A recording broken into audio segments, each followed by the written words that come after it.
이 시간에 읽은 척 책방. 안녕하세요. 성신여대 겸임교수이자 지식편의점 시안책방의 주인 이시안입니다. 병자호란이 끝나고 7년 후 제주도에는 뜻하지 않은 손님들이 찾아옵니다. 네덜란드 선원 36명이었는데요. 이 중 23살의 청년이 있었어요. 이 청년의 이름은 하멜이었고요. 이 청년은 36살이 되어서야 고국으로 돌아갈 수 있었습니다. 그리고 그를 파견한 회사에 13년 동안이나 밀린 월급을 달라고 보고서를 제출하게 되는데요. 그것이 바로 서양권에 조선을 처음 알린 책, 그리고 오늘 소개해드릴 책이기도 한 하멜 표류기입니다. 하멜이 조선에 처음 표류한 1653년 네덜란드는요, 그야말로 해상 강국이자 전 세계를 상대로 장사를 하는 교역국이었습니다. 네덜란드는 우리에게는요, 풍차, 튤립, 아니면 히딩크 같은 이미지로 기억이 되지만 사실 서양권에서는 장사꾼 이미지도 굉장히 강합니다. 네덜란드를 뜻하는 더치라는 말을 활용해서 더치페이라는 말을 쓰는데요. 원래는 한턱 낸다라는 뜻이었는데 전쟁 중이던 영국 사람들에 의해서 오히려 인색한 사람을 의미하는 뜻으로 바뀌어서 지금까지 약간 부정적인 뜻으로 그런 의미로 쓰고 있긴 합니다. 하지만 최근에 개인주의 시대에 들어선 부정적 뜻보다는 오히려 합리적이다라는 그런 의미로 쓰이고 있는 것 같긴 합니다. 하멜이 조선에 와 있던 시기에 네덜란드는요, 22년에 걸쳐서 영국과 해전을 벌이는데요. 이때 네덜란드가 패하면서 해가 지지 않는 나라라는 타이틀을 영국에 넘겨주게 돼요. 그러니까 반대적으로 보면 그때까지는 해가 지지 않는 나라는 네덜란드였다는 거죠. 여담이지만 이 전쟁 중 3차에 걸친 해전이 있었는데요. 그중 2차 해전의 결과 네덜란드는 식민지였던 새로운 암스테르담, 그러니까 뉴 암스테르담을 영국에 넘겨주게 돼요. 영국은 그 땅을 새로운 요크라고 부르게 됩니다. 바로 뉴욕이죠. 16세기 네덜란드는 매우 잘 나가는 나라였고요. 특히 세계 여기저기와 교역을 하는 상인들의 나라였습니다. 임진왜란 때 그러니까 일본이 총을 가지게 된 것도 네덜란드 상인이 팔아서 그렇게 된 거거든요. 무기상이었던 거죠. 이런 당시 경제 지도를 이해하면 지금은 다른 유럽의 나라들에 비해서 오히려 조금 덜 친근한 네덜란드인이 그 당시에 조선까지 오게 된 사정도 이해가 되실 겁니다. 하멜은 대만에서 일본으로 가던 중 폭풍을 만나서 배가 난파되고요. 제주도에 닿게 됩니다.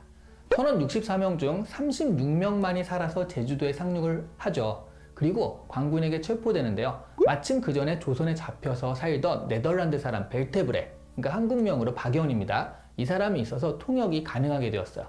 그런데 말이 통하게 되면서 모르는 게 더 나을 만한 이야기를 듣게 됩니다.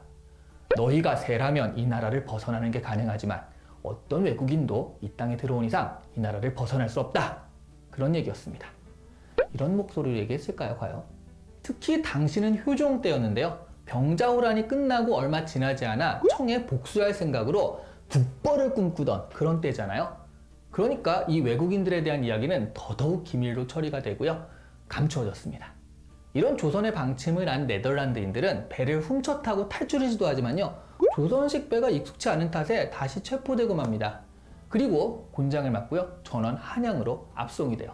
거기서 효종을 만나서 평생 조선에 남아야 된다라는 그런 이야기를 듣게 되죠. 효종은 이들을 훈련도 가며 발령을 내고요. 월급을 주면서 군사훈련을 시켰습니다. 그리고 이들은 외국인들 숙소 같은 곳에 머물면서 한양에 살게 되거든요. 그러다가 일행 중 2명이 청나라 사신 앞에 갑자기 튀어나가서 자신들의 존재를 밝히며 고국으로 돌려보내달라고 시위를 하게 되는데요.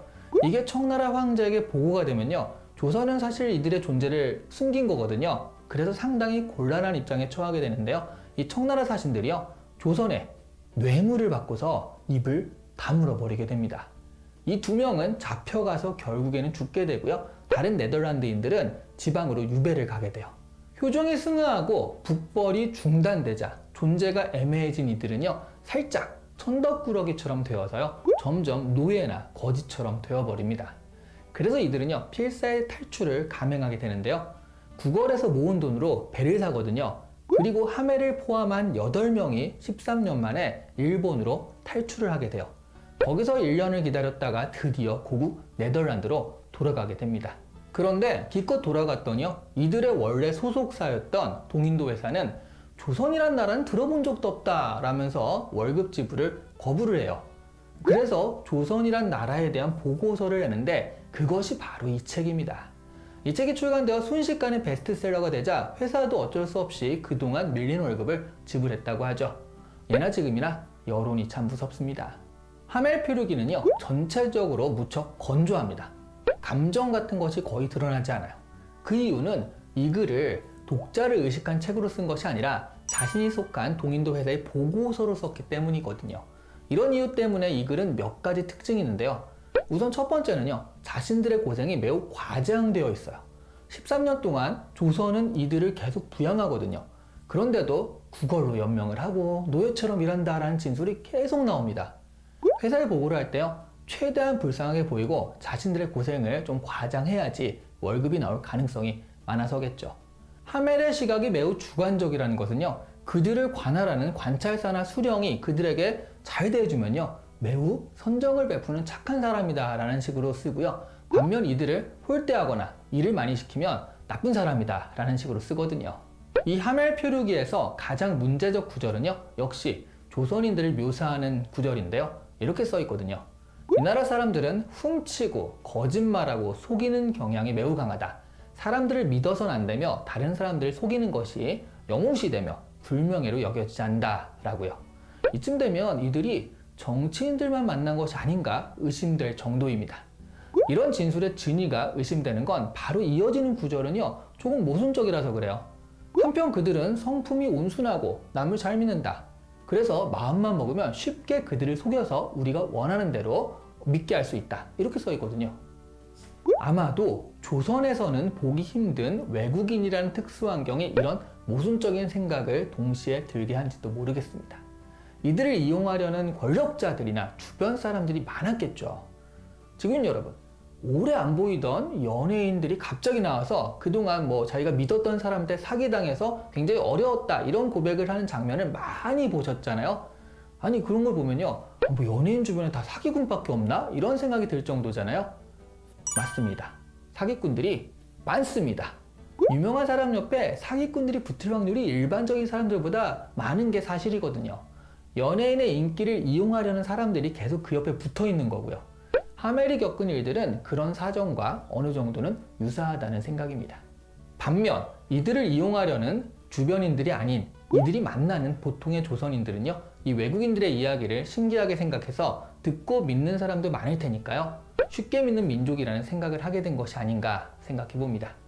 전체적으로 하멜 py르기를 보면서 당시 조선의 분위기, 풍속 등을 알 수 있어 재밌지만요, 원래 회사에서 월급을 받기 위한 보고서고요, 객관적이어야 한다는 압박은 어디에도 없는 글이라서 여기 나온 내용을 너무 고지고대로만 받아들이실 필요는 없고요, 재미있게 보시면 될 것 같습니다. 오늘 이 시간에 읽은 척 책방은 하멜 py르기였습니다.